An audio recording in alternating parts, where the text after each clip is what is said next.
Brago. Sai.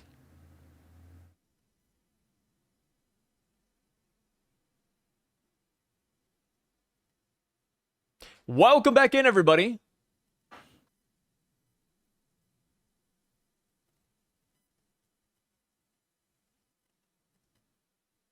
So we got an amazing chapter this week where Saint Imu Nerona has descended to the lower realm. They've arrived in Elbaf, and now that they have graced us with their presence, we're expecting a slaughter of the giant race as a whole and a rising of the God Knights here in Elbaf. He is gonna power them up with demonic magic. And Brago, are you ready for it? Are you ready for Sommers versus Zoro 2.0? For Sanji versus St. Kelly 2.0? What are you expecting? How hyped are you? And most importantly, what skin color is Imu?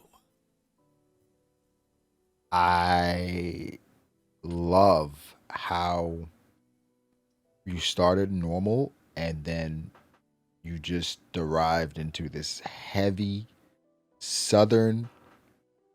I think there was some Australian in there. A little bit of a dome. Yeah, it was really passionate. I think it hit home. I really think at this point I am ready. But I think the most important question you asked. Yeah. What is the skin color of Imu? Now, for representation's sake, I would like it if he was blue, right? I like the avatar. I love Jinbei. And so I think just more representation there. Great. Brown, right? Like King. There are no more Lunarians left. If we have somebody else that looked like King, I think that's good for him. Makes him happy, right? Red. Like a kindred spirit. Yeah, like, hey, just knowing somebody out there that looks like you, it just feels good. Yeah. Red, I think is jarring. I think you're just like taken aback. The red skin, white hair. That works. My final guess. Imu is purple like Gengar. You know, there's ways to make it work. At first, purple was like one of my last options. If I had a tier listed, I'd say brown, red, blue, with green at the very bottom. You know, I even thought about pink for a little bit. But purple isn't bad. Pink is nasty. Pink is nasty, but... Well, okay, wait. Pink can work. We've seen Majin Buu. Majin Buu looks good. Majin Buu does look good. I think, well, from what we've seen, a lot of the demonic forms were like purple, right? Weren't they? Where? Saturn. Wasn't Saturn purple? Well, Saturn is purple. Nah, they were different colors. Yeah, they were different colors. But like the Mars is like whole. Different. Yeah. Yeah, and then Nasjuro was red. Yeah. And then Jupiter's like orange and black. Like they got like all the colors of the rainbow. And that's why when it comes to Imu, it's like really anything's on the board. Like anything that isn't white is essentially on the board. Yeah. Well, yeah. He could be gray. You know, that could be like gray shading, but gray yeah, like scale. It's tough. He needs to be. Was it Madara gray? Madara's like pale white. Zetsumi. No, who was gray? Somebody was gray, wasn't it? I think for gray, you might be thinking about like Kaguya's family. Yeah. All those alien people. I don't want gray. I think it's One Piece. It's gonna be a bright color. Something it's gonna be a bright and color. Just weird. Yeah. I mean, dude, we've seen what Oda has done to the God Knights. I mean, Killingham's black and yellow. Sommers is purple like Barney. You know, Gunko's blue. Sommers' fit is bad. Dude, Sommers' fit is nasty. It is nasty. You know, I've grown to really like it though. You know, I got a thumbnail like in the back burner waiting. If the God Knights get powered up next chapter, I have a thumbnail where it's Saint Sommers doing the he laugh thing like Roger. And it's like, yeah, there we go. That's and the purple works. The purple works. So that is insane. Looking forward to it. Do you think that Imu is going to be powering up the GKs though?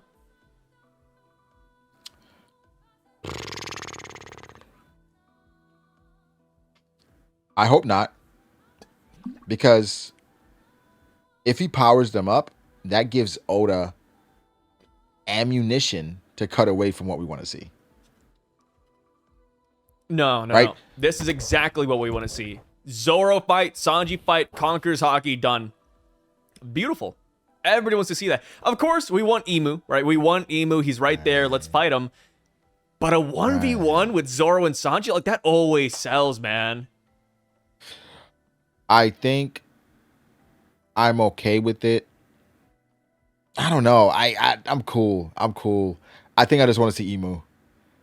What's gonna happen? Because remember what was happening in Wano.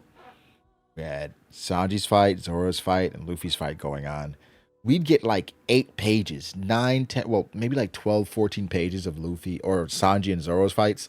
And then at the end, we get like a couple of Luffy versus Kaido. We're like, what the fuck, man?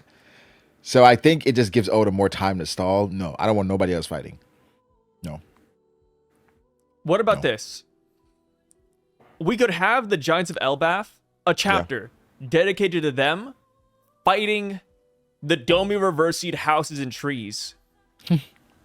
What's so funny about that, man? Honestly, I'm just hoping all the Giants are tired. I'm hoping they're just done, actually. I just hope that they can't go anymore. Just stop. Go to bed. Like, just let the professionals handle it. I love the Giants, but I'm kind of... If I never see a sovereignty attack again in my life, I'm okay.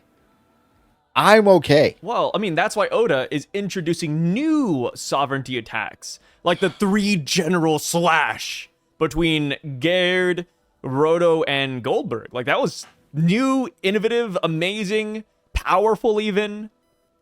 They did have a sovereignty attack in the live action. Did they? Yeah. Oh, I forgot all about that. I've been erasing it piece by piece. Jeez, come next month. Garden. Next month, I'm gonna be like, yo, there was a live action season 2. Oh man, like I said, the only fumble, and they did it last year. Stop dropping all the episodes at once. Stop. Drop 2 or 3 or whatever, then just do it weekly. Don't do it all at once, because then it just comes and goes. Yeah, keep the hype rolling, which we saw the fall off for season 2. It had a nasty like week 2, week 3 drop off. And that's because, like you said, they released it all at once. Stop. But the thing, I think they go for the initial numbers. That's the headline they want. It's like, oh, One Piece is the most watched, blah, blah, blah. It wasn't the most watched. One Piece did not take the #1 spot here in America. What was number 1? I forgot. Remember? It's like some kind of drama show. Is Beef 2 out yet? No. Beef 2 is not out, I believe. Okay. Last I checked. But it was something else. I forgot the name, but like some other like teenage drama show kind of beat out One Piece. One Piece was #1 in a lot of countries worldwide, but not in America, and I don't even think in Japan. I think in America and Japan, the 2 markets that you think that would push One Piece the hardest, not #1. Well, #1 in our hearts. #1 in our hearts, 100%. There we go. That's the Brago who loves the live action that I remember. Did you ever finish it? Not yet. It's I'm finishing it this weekend.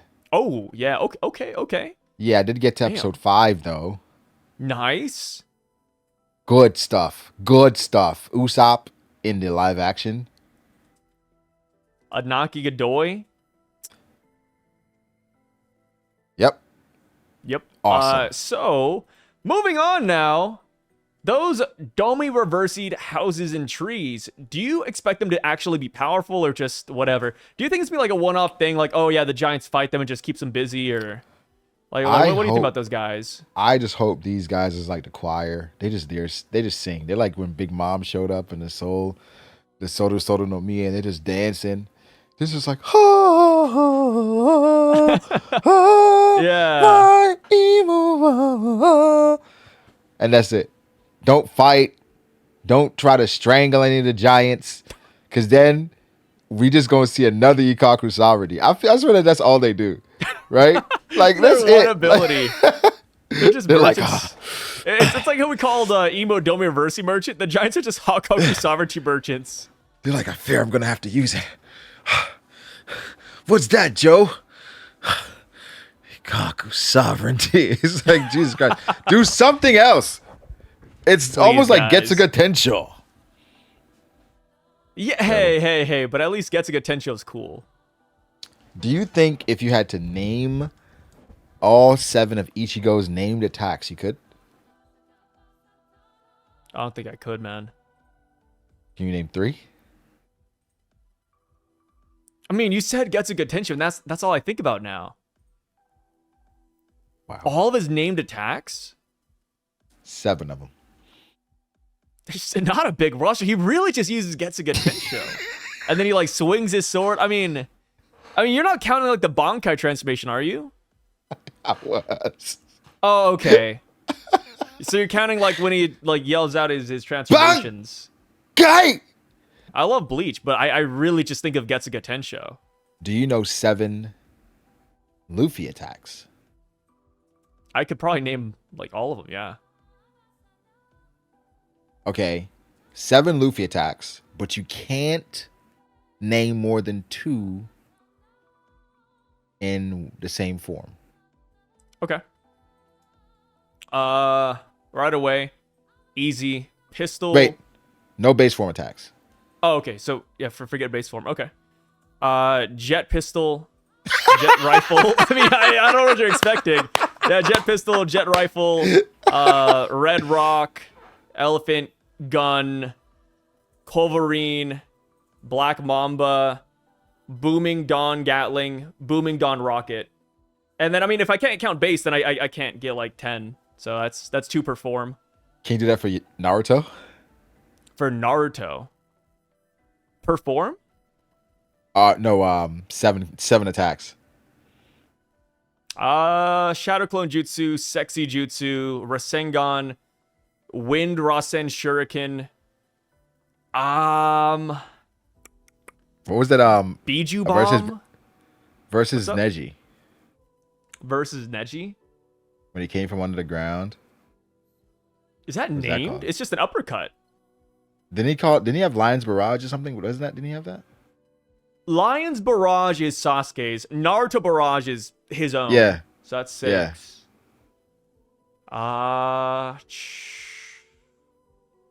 I guess Luffy's just mean, different. We got like the most iconic ones. Yeah, I Luffy's feel just like. different. Yeah. Whereas it's like he has like a bunch of different attacks. And a lot of them are just like upgrades of previous attacks anyways. Right. It's just jet. Just adding jet to like yeah, add regular jet attacks. or like you level up the animal. Like, oh, now it's an elephant one.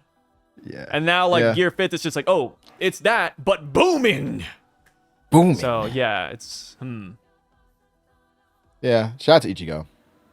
I love yeah, Bleach. Ichigo. Damn, feels bad now, man. Ichigo named attacks. Is that all he has? I mean, to be fair, he like swings his sword a lot, but you know he's not naming every single one of those. Yeah. I suppose. Ichigo Let's- all named attacks. Kuroi How many of them are Getsuga there? Tensho, Final Getsuga Tensho, Getsuga Jujinsho. Okay, this, yeah, it's really just Getsuga Tensho. Yeah, okay, that's it. That's literally it. That's crazy. Why? I mean, he's a swordsman, you know. Oh man. Don't tell Zoro that. Zoro just I starts wonder. making shit up. How would Zoro do in the world of Bleach? I gotta rewatch Bleach, but in general, I would assume Zoro would at least be a captain right now. He'd be a captain, yeah. At least. At least. You know, given, you know, he can fight, Soul Reapers. People Right, love bringing right, that right. up, like, oh, but I mean, they're not exactly tangible. They're invisible. Okay. Let's just say he could see them for argument's sake. Let's not do that whole thing. We're like, well, I mean, can he even comprehend what they are? It's like, all right. But that's We're on when the same people like level. say, these characters can't use hockey, so they can't touch them. It's like, Oh yeah, like we're like, oh, who wins? Anel or this guy? Well, I mean, this guy doesn't have hockey, so Anel just no diffs him because you can't. Right. All right, man, come on. At least like break bread and just meet him in the middle somewhere. At first I didn't understand cross series matchups and power scaling, why people did them. Now I get it, right? Trying to have pride in your series, but I could never get into that. It's just not realistic. It's like when people compare like One Punch Man to Dragon Ball. I'm like, dude, two very different series. Saitama's kind of like a gag character. And just like, because of where, like, the thing is, saying one character beats another character, that's not even like a slight to the series. I mean, the author chooses that power scaling system. We're just weighing power scaling systems, and sometimes the scope is just the scope. It's limited. It's limited. It's like saying, oh, Baki's not going to beat Goku. Well, yeah, because, guess what? Baki's not over here fighting dimensional demons.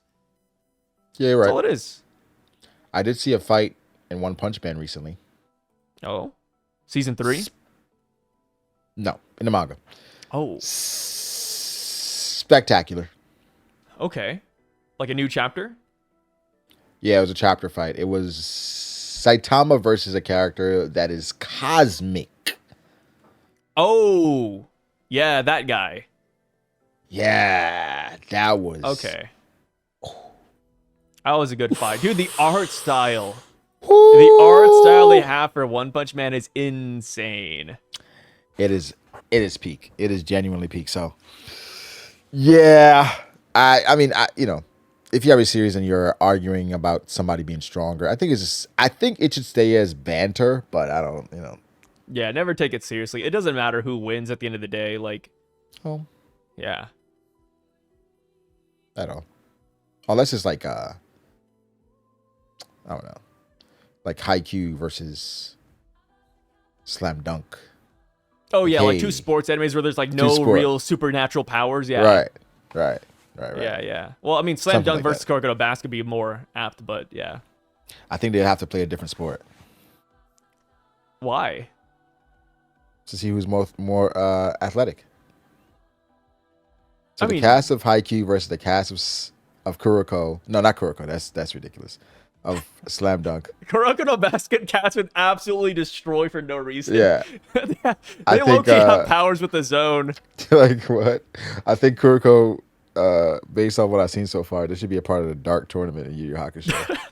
She's ridiculous. Oh, dude. If only you saw Blue Lock. There's one character. So there's like a little time skip training arc.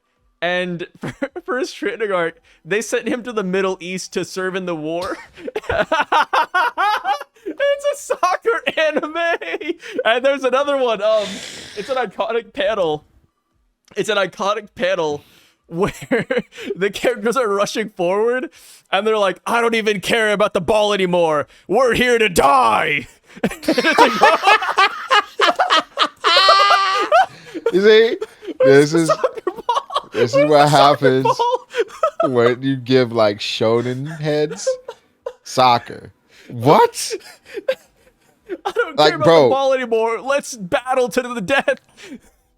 I Oh my God, watched I was Blue crying. Lock. I watched some of it, and the anime, the anime was fine. I just thought it was ridiculous how they were sometimes, where Yeah. it'd be like 10 seconds of processing, where it's like, oh, I go here, then I if love go it though. here- No, I eat that up.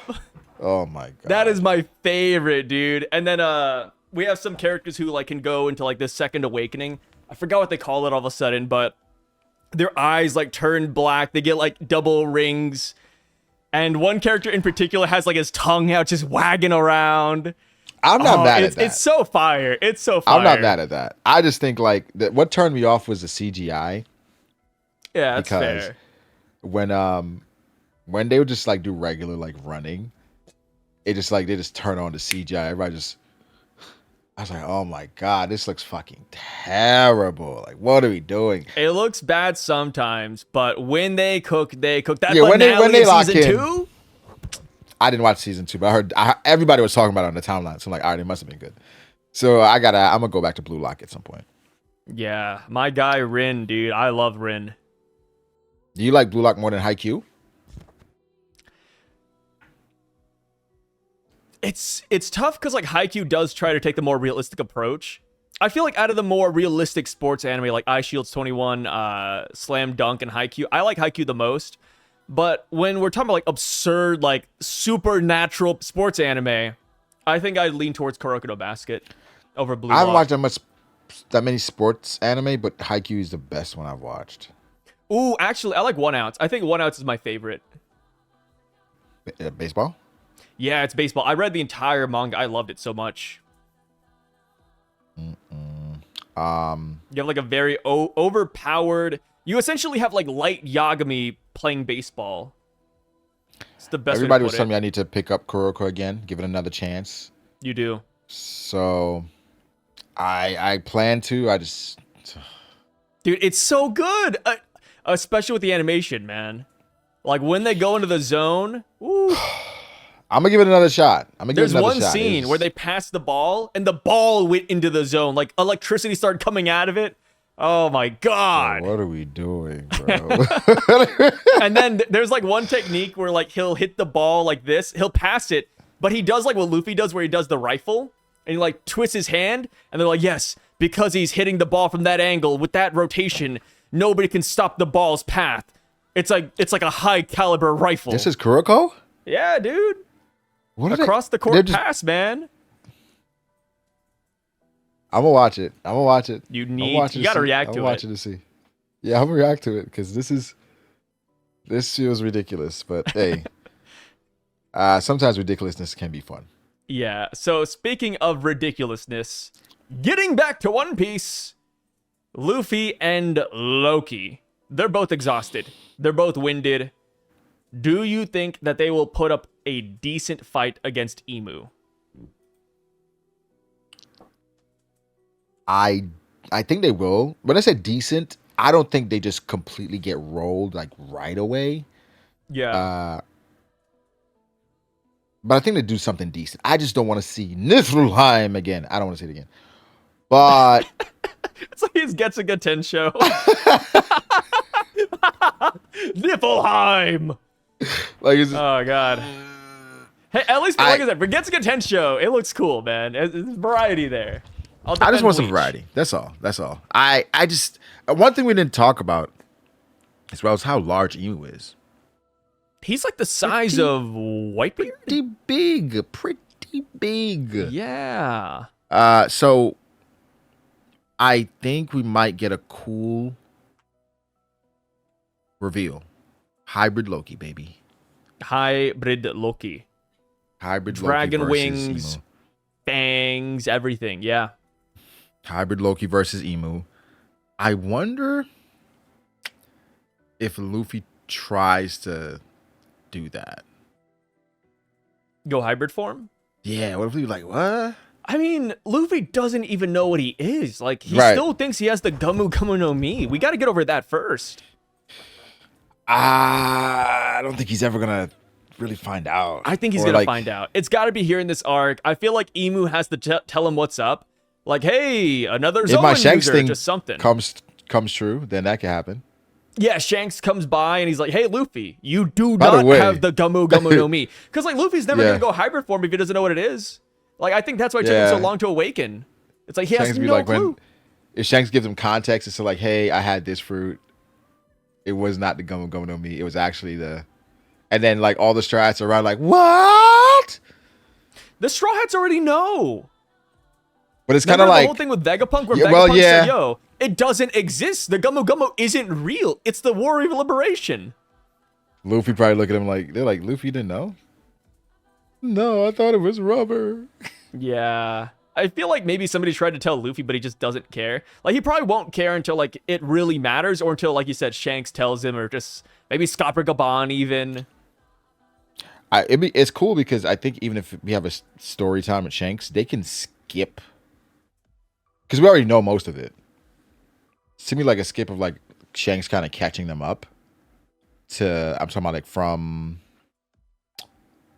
the conversation with Scopper back then to the fight against Loki, I think, and then he kind of cut us in when he goes to apprehend Loki. But I can see Oda cutting that out too. Oh. If we meet Shanks here, like if Shanks comes to Elbaf and helps us out a little bit against Imu, do you think that Yasopp and Usopp will finally meet. But I think Yasopp actively avoids him. Some nasty stuff, dude. It's been like 20 years, man. I think he actively avoids him while the fight is going on. And then, like, he's literally forced to kind of... I'll never forget Wano, where he's like, "Oh my god, it's too soon to meet my son."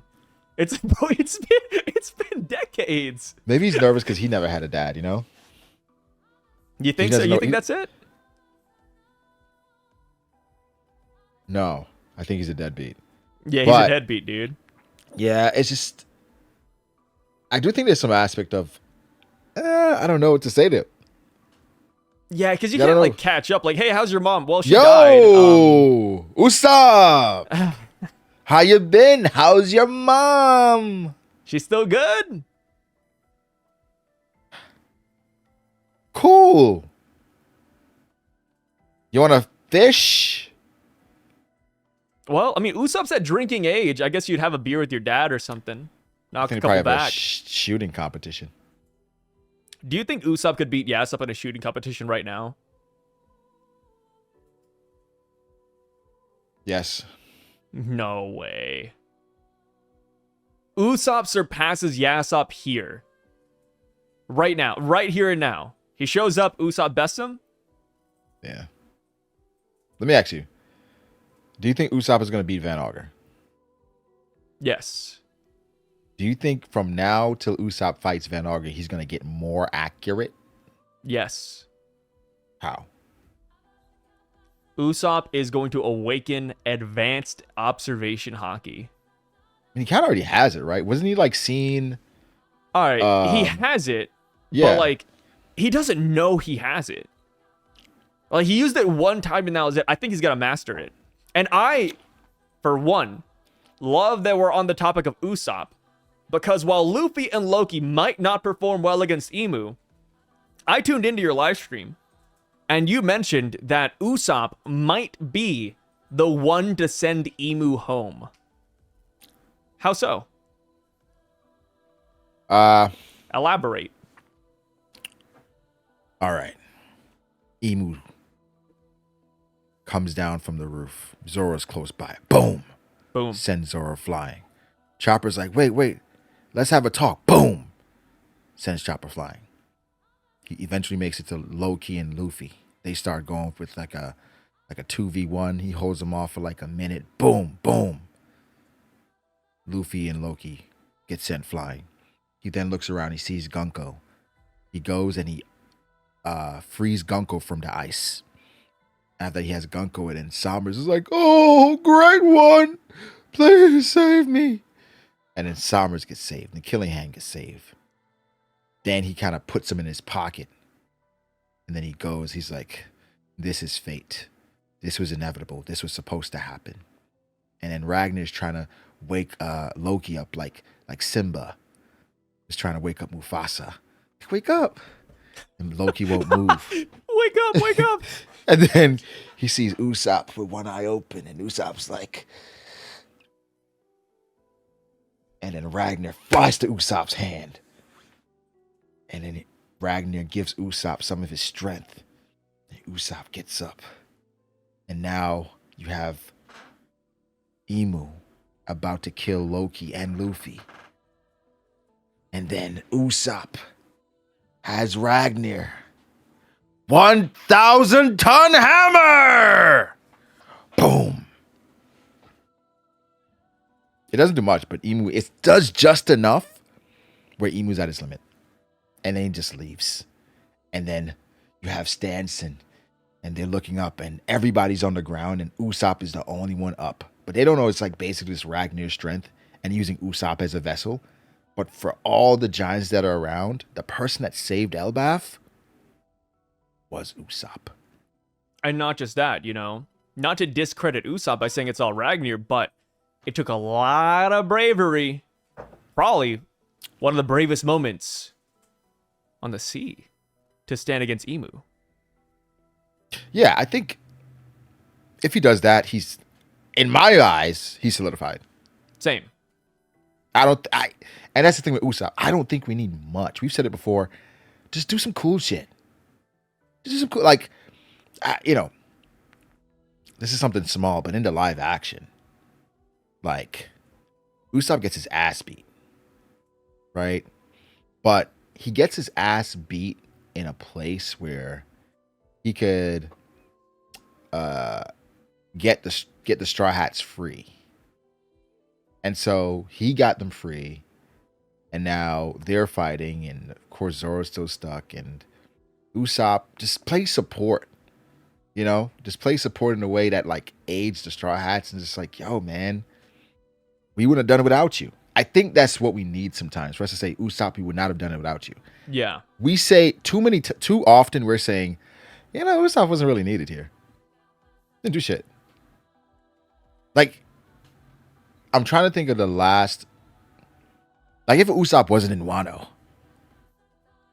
Was he in Wano?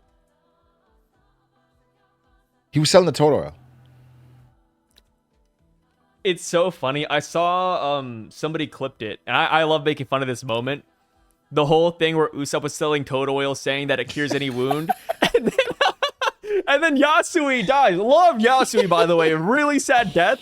But then you have Toko running up like, "Oh, don't worry, Daddy. Like, I got this toad oil. The man said it cures any disease." And it's Usopp's like, like, shit. Dude. Oh, man. Jesus. Yeah, Usopp. I again.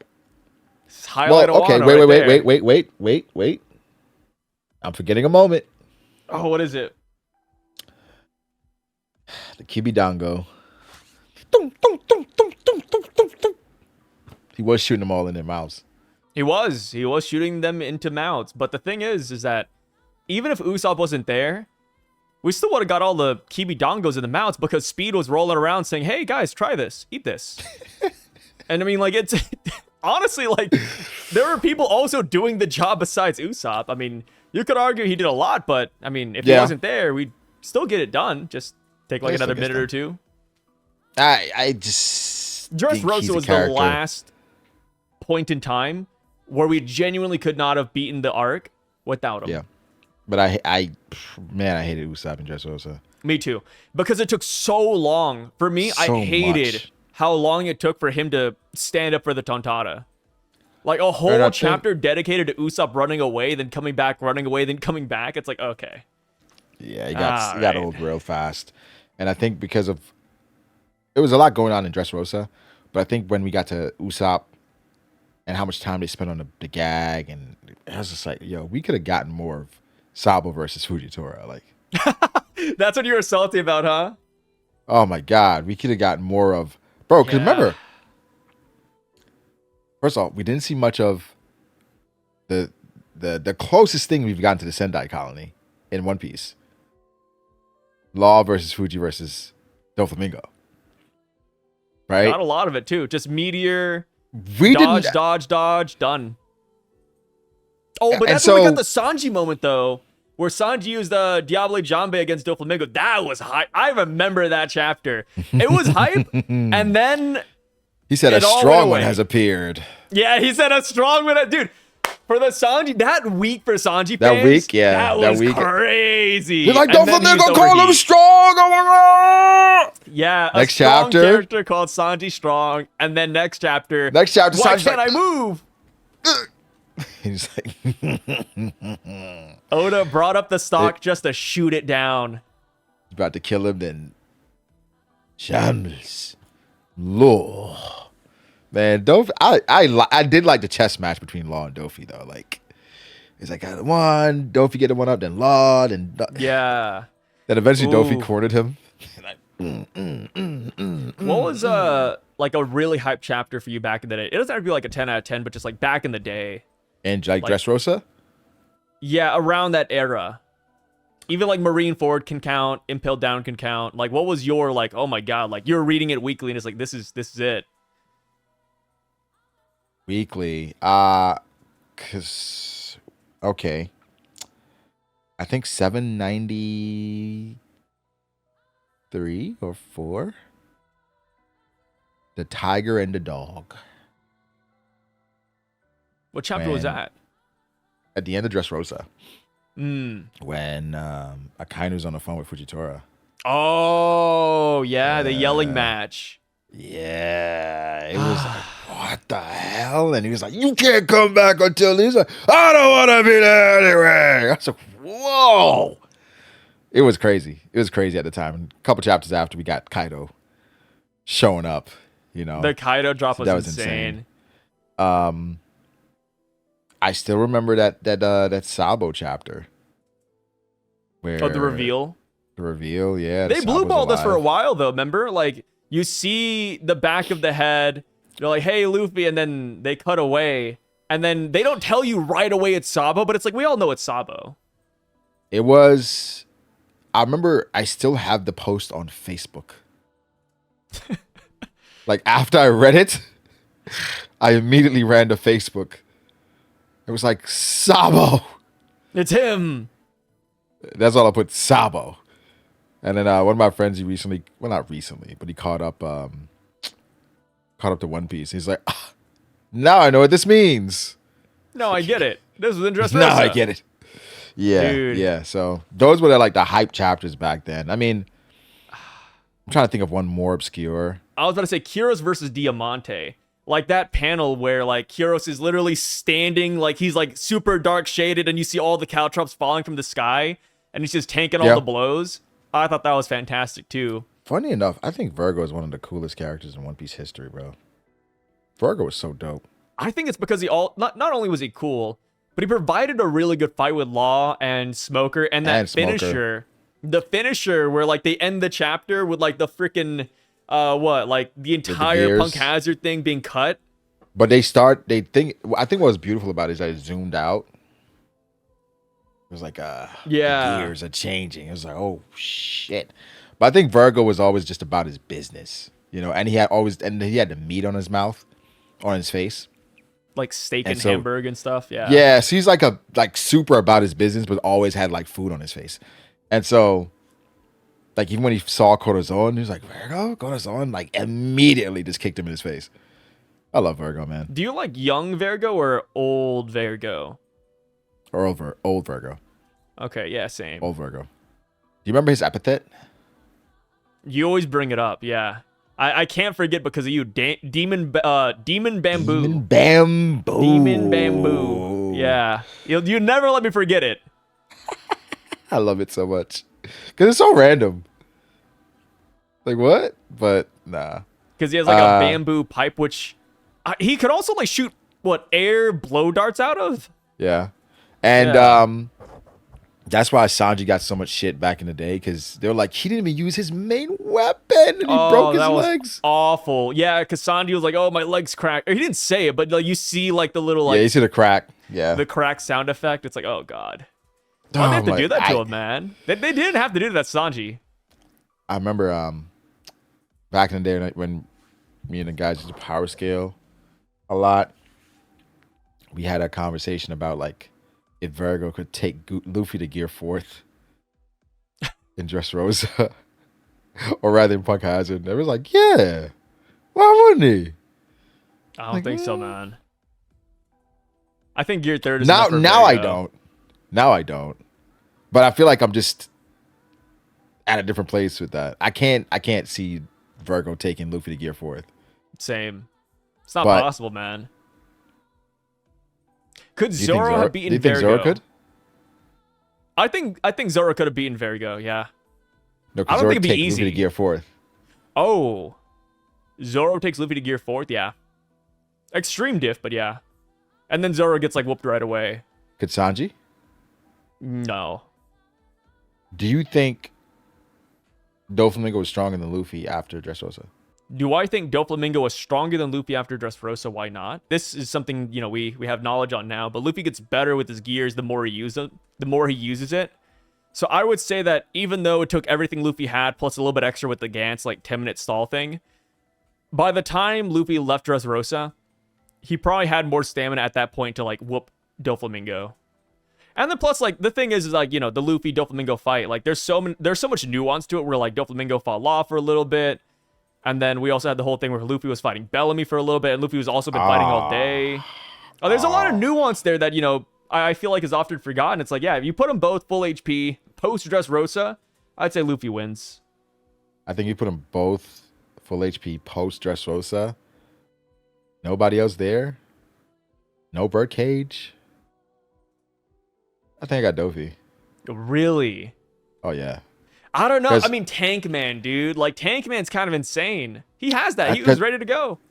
Yeah, but it wouldn't work against Doflamingo. That's not how Doflamingo fights, really. Yeah. Like, I think too long range. My main thing is at that time, Doflamingo was fighting Gear 4th after taking a Gamma Knife. True. And this is after the duo Red Hawk as well, point blank. And this is while it's having a clone and while it's having the birdcage up. Okay, but and then he fought him for 20 minutes. Luffy took Spring Hopper. People bring Bellamy up when they're like, yo, well, Luffy's fighting Bellamy.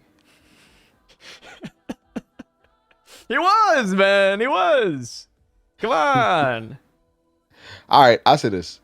I think Luffy could lay there for a day and Bellamy could punch Luffy, right? Because they're both using hockey. No, stop. Don't say it. And Luffy would not get knocked out.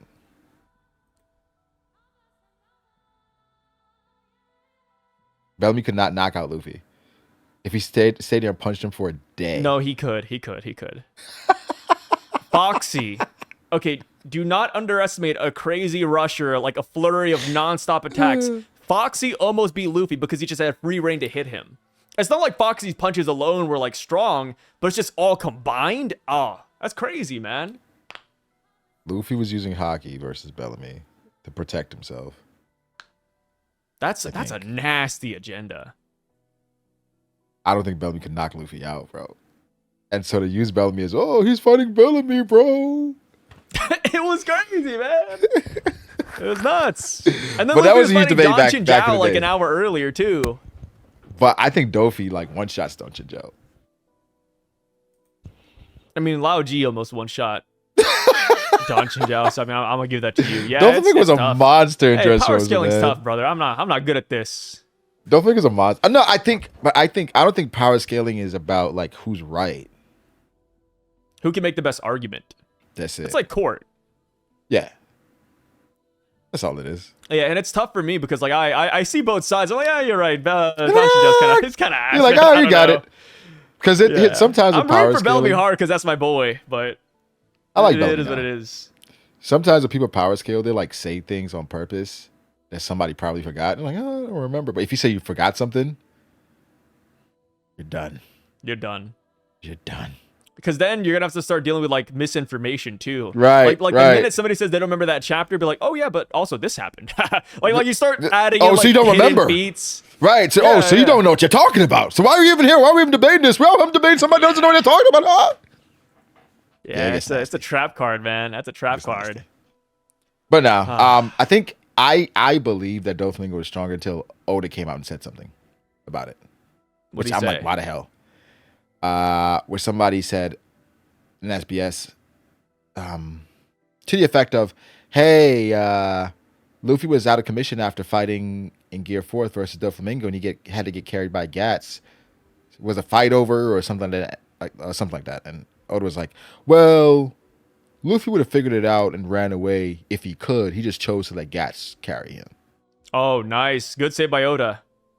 Useless information. Good save by Oda. No, he's rebounding it. Come on. But here's my thing. He's saving it. If that was the case, why even include Gats? To show that Luffy really won the hearts of the Dressrosa people. Oh my!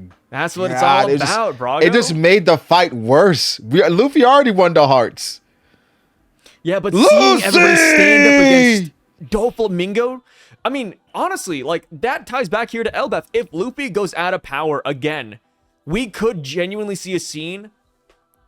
Dory, Brogy, Yarul, triple General Hakaku sovereignty, and they fight off Imu, and then that's it. They get whooped, and then guess who shows up? Guess who shows up?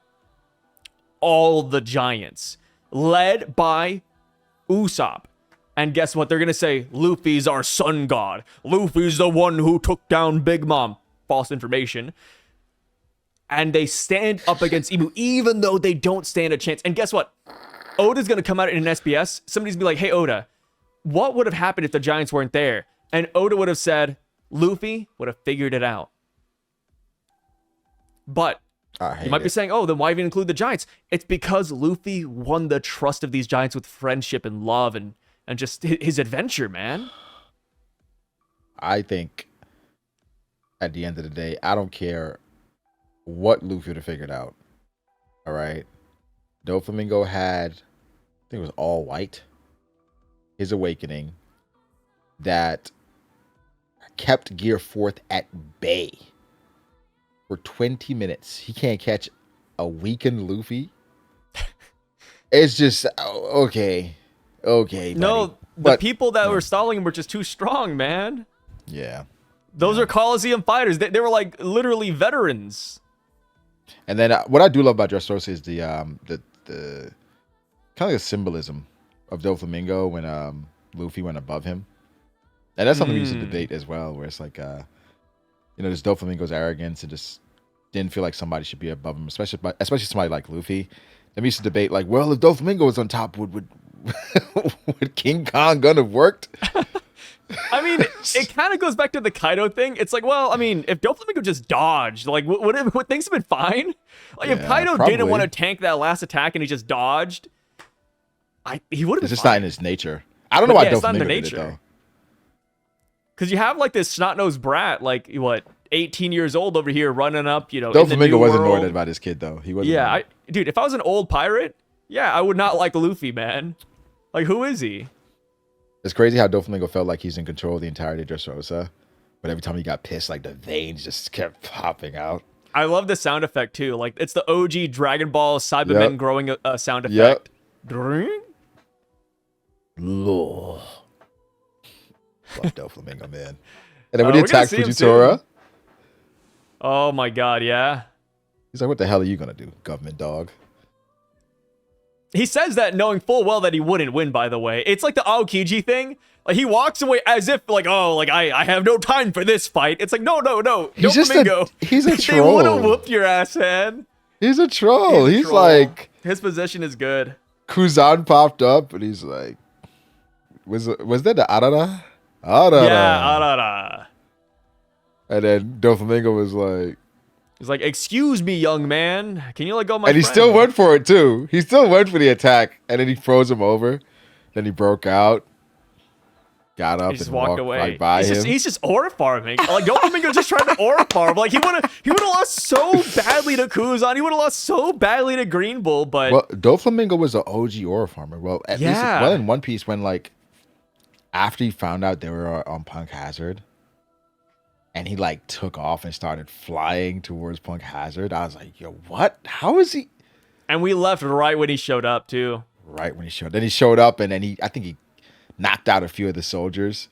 And Smoker was, like, ready to fight. And it was just like... Yeah. Got destroyed by Big Dofy. I love Doflamingo. I mean, even pre-time skip, Doflamingo's ore farming, too. I remember when Disco called him up saying, hey, Dofy, our human shop, it's not doing too well. And Doflamingo's like, well, who cares, man? It's the age of smiles. And Doflamingo was like, what? At like a resort drinking a martini? It's like, okay, he's hanging out. Smile, man. I mean, no, in Marineford, he was just having a good time. He's amazing. He's great. He's amazing. I mean, it all ties back to Imu somehow, because Doflamingo knows about Imu's existence, right? He knows about the sacred treasure Marie's raw. It's implied. Yeah, it's implied that he knows. So it's just like, how do you find that information out? Like, I don't think. Do you think he just like walked around Pangea Castle? I want to see he got a glimpse of Imu. Right, he saw the empty throne or something. It's just like he knows. I don't know how he knows, but like. He knows, and that's why he was able to hold him hostage for the most part. Ooh, maybe when Doflamingo went up with Saint Homing's head, his dad's head, saying, hey, like, let me back in. Maybe he'd, like, try to demand an audience with the Gorosei and just walk through the doors, and boom, Imu's right there. Or maybe, like, he flew, and then he went above Imu's playground and saw Imu in there bullshitting. He's like, what the hell is that? He saw Imu playing with butterflies. He's like, what the fuck is that? And then it's like, he knows too much. But he knows about the sacred treasure. What's the treasure? It could just be Imu, to be honest. It's either Imu or the Straw Hat, or, you know, I'm good with either answer. In chapter 1083, Doflamingo, before Imu's introduction, says, that's the thing with power. It kind of expires quickly or something like that. Yeah, it doesn't last forever is what he says. Right, it doesn't last forever, right? So it's just, what the hell does that mean? Even today, I still don't know. It could relate to what we're seeing in this chapter where Imu is throwing up blood. Like maybe old age is affecting Imu. This is because Imu's been alive for so long, their power is fading. I mean, that's one good way to beat Imu and it being like okay in a way. Where it's like, yeah, like this isn't prime Imu. Like this is Imu after 900 years of degrading. The vessel can't hold him anymore. Yeah. Needs a new vessel. I mean, I don't want him to lose, but I mean, if we did have him lose here, it's because of the blood. The worst thing that could happen is Imu needs a new vessel and he goes into a body that we know. Nami. I know. Ace. Oh, yeah, that's what this cover request is really doing, right? Hinting that Ace is going to make a comeback. Oh, please. Please don't do that. Don't do that. Man. Don't do please that. Don't, please don't. Let Ace rest. So, stop using him in promotional materials, too. Do you think, last topic, then we'll get out of here. Do you think that Imu will kidnap anybody here in Elbaf minus the children? Like, will he take Nami, Robin, or Vivi? Or anybody else? Where are you? I think it'd be cool. Because where's Vivi right now? Do you remember? We don't know. Vivi is currently in the sky. She's be on her sky, way to right? Elbaf. Yeah. It'd be perfect if Vivi showed up here right now. And Imu. Because Luffy needs incentive. Yeah, we do. We have no reason to go somebody to has to get kidnapped. It has to happen. So if Vivi shows up as Vivi, something that would kind of... Okay, there's been a debate recently about like what the final thing is in One Piece. Is it going to be the war versus Imu? Or is it going to be the finding the One Piece? If Robin gets kidnapped, that's intact. Because then that means finding the One Piece is the final thing we're going to do. And I've been thinking about it. And as much as I would like for the One Piece to not be the final thing we do, it just makes a lot of sense. Because how many people check out after we find the One Piece? How many fans are going to be like, oh, we found a One Piece. Okay, cool. I'm not there for the One Piece at this point. I want to know what the effects of the One Piece is. What the effects of the One Piece are. But if it happens at the end of the story, what's the feeling there? Yeah. And so I guess my headcanon is I would like for it to be something more than just a treasure, but also the ramifications and the decisions based on what the treasure is. So Robin is an option if you believe the last thing the Straw Hats do is find the One Piece. I mean, to be fair, if Imu just kidnaps anybody, Luffy would immediately go to the Holy Land. Like, it wouldn't be a thing where, like, even if we had that last poneglyph... Yes, right away. Yeah, Luffy would just go right away. Like, Nami gets kidnapped, for example. Boom, Luffy's going. Robin gets kidnapped, boom. Vivi gets kidnapped, boom. Like, we're not really stalling on that right there. And I think Nami's an interesting one, just because... Well, I mean, Robin too, right? Devil's Child, and then we have like, Devil Imu. But Nami was the first one to notice that Imu was here. I mean, she could just be looking in the right direction at the right time. You know, but it could be a sign. The weather. Yeah, she's like, oh, something's shifting. Something's weird with the clouds, but... She just knows. She just knows. We're at that point where every Straw Hat has something very special about them. Nami is kind of missing. But Nami's been special, though. She's an A1 thief. No, I'm talking about lineage, brother. Oh. Legacy. She's Big Mom's daughter. Big Mom's daughter. Yeah, that's it. That's why Zeus is like, why are we so compatible? You feel familiar. We know nothing about Oikot Kingdom, man. Yeah, everybody seemingly is somebody, so I wouldn't be surprised if Nami had a mom that was high up in some army or some witch or something crazy. I would like for her to remain relatively unknown. No mention of her. Don't tell me anything about her to SBS that she served with. No. But would it be a surprise? No. That's why I think Mihawk is going to have famous parents, or at least a famous dad or something. Yeah, and like looking at all the Strats, they're kind of just somebody, man. Like Frankie, dude, he's an apprentice. He's an apprentice of Tom, the Galley Law. He had Pluton's blueprints, man. He's a son of Queen. Son. Yeah, Queen's son. Zoro, descendant of Ryuma. Usopp, the son of Yasop, the Chaser. I mean, possibly a descendant of Nolan because he lied about it one time, and if that comes true, that's crazy. Yeah. Like, they're all somewhat special. Like, Nami's missing, and, you could look at that and say, oh, that's why we don't want Nami to be special, but, if it happens, it's not surprising. If it happens, I'm okay with it, because it's not like Nami's going to be the straw, right? Yeah. It's part of the story, just accept it. If you're somebody, you probably came from somebody, more than likely. It's also funny because Imu seemingly has a thing for blue-haired girls. Between Lily, Vivi, and Gunko, we gotta remember, one of Nami's original designs, she was called Anne, and Anne had blue hair. Yeah. Yeah, I think there are a lot of blue hair characters that, they do it for me. Botan, Bulma, Juvia,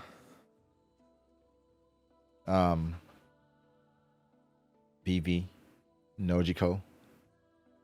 Also, there's another thing too where in the Anne One Piece Romance Dawn spinoff, when she has blue hair, I think she was like kidnapped by Spiel the Magician for a little bit too. And then Luffy got her and helped her out. Yeah, Nami getting kidnapped, I don't hate it. It's just because she's so important to the crew, like day to day. Where Robin, they don't really need her until, But yeah. I'm okay with anybody. Anybody. Only person he can't kidnap is probably Zoro and Sanji. Yeah, don't kidnap Zoro and Sanji. They lose so much aura. Don't do that. You know what? How about this? Take Jinbei.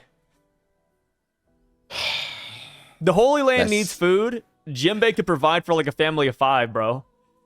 Oh, he's gonna like cook? Yeah, he'll cook. Put out some fires while he's at it. Maybe he'll meet Arlong up there, right? His brother is up there. I feel like saying to take Jinbei is a little racist. Is it? Yeah. Take the only fishman?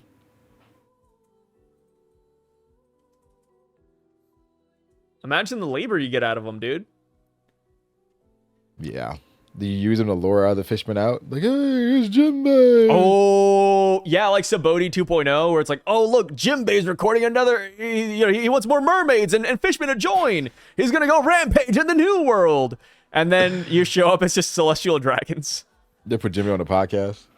That'd be so funny, dude. Well, with that being said, on that beautiful note, thank you guys so much for joining us on this video. Let us know your thoughts on everything down below. Like, could Luffy beat Doflamingo post Dressrosa? Another important question, but can Bellamy, if given a full 24 hours with Haki, beat Luffy unconscious? These are the hard-hitting questions coming out of 1179. We would love to hear what you guys have to say about it. But, yeah, that's pretty much it. We'll catch you guys later. Peace out. Stay safe, y'all. Peace.